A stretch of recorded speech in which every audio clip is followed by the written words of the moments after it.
जिला कांग्रेस तरफ राहुल गांधी जन्मदिन पालन।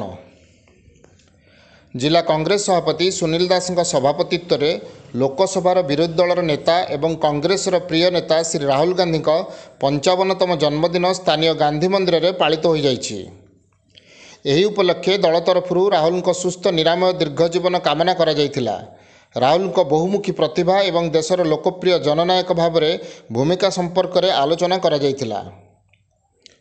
Rahul saint Columba school, Doon school, दिल्लीर सेंट स्टीफेन कॉलेज, अमेरिकार हार्वर्ड कॉलेज, रोलिंस कॉलेज और इंग्लैंड रे कैम्ब्रिज विश्वविद्यालय ट्रिनिटी कॉलेज रु शिक्षा लाभ करिसेंती। 2004 रु 2024 मध्य 5 थर लोकसभार सांसद भाव में निर्वाचित होइछंती।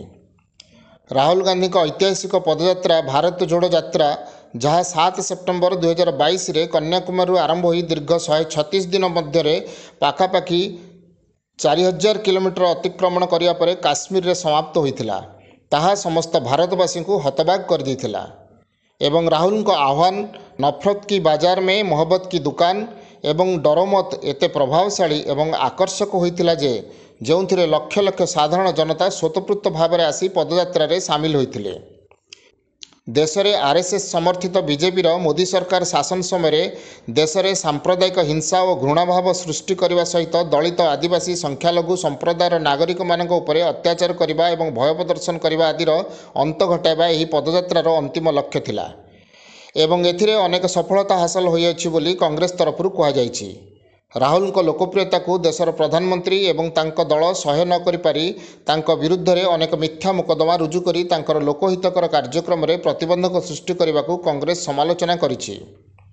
आजिर सभा कार्य पर सभापति और दलर नेता गण बोरापदा ठारे थिबा अनाथाश्रमर शिशु मानकु भेटी बिस्कुट मिष्टान्न बंटन करथिले। पिलामाने केक काटी राहुल गांधी नाम रे शुभ मनासिथिले।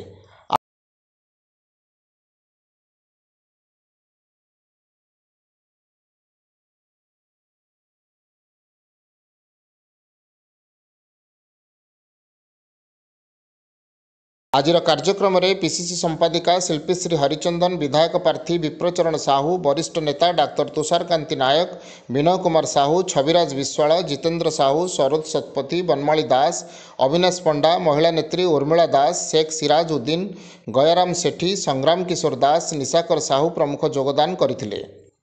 आश्रमर तत्वावधारक कार्यक्रम में सहयोग करथिले। ढेंकानालरू सौम्यरंजन महांती रिपोर्ट, नागराज न्यूज।